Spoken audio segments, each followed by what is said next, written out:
ஒரு விவசாய தம்பதிக்கு அநேக வருடங்களா குழந்தைகள் இல்ல. ரொம்ப கவலையோட இருந்தாங்க. ஒரு நாள் அவங்க வேலையெல்லாம் முடிச்சுட்டு தோட்டத்துல இருந்து கிளம்பும்போது, ஒரு குழந்தையோட அழுகுரல் கேட்டுச்சு. அவங்க போய் பார்க்கும்போது, அங்க ஒரு சின்ன குழந்தை இருந்தது. அந்த குழந்தைய எடுத்துட்டு போய் இவங்க தங்களுடைய குழந்தை மாதிரியே வளர்க்குறாங்க.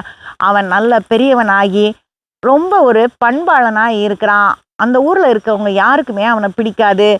ஏன்னா, அவன் தன்னுடைய அப்பா, அம்மாக்கு நல்ல உதவி செய்வான். இயற்கை உரங்கள பயன்படுத்தி நெறைய விளைச்சல கொண்டு வருவாங்க. பொறாமையினால அவங்களுக்கு பிடிக்காது.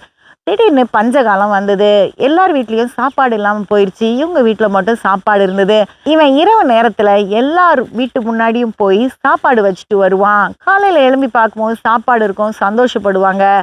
ஆனா யார் வச்சதுன்னு தெரியாது. ஒரு நாள் இரவு இவன் வெளிய போம்போது, இவன திருடன் பிடிச்சு பஞ்சாயத்துக்கு கொண்டு வராங்க. அவன் எவ்வளவு சொல்றான். ஆனா யாருமே அவன நம்பல. அவன அடிக்கவே முற்படுறாங்க.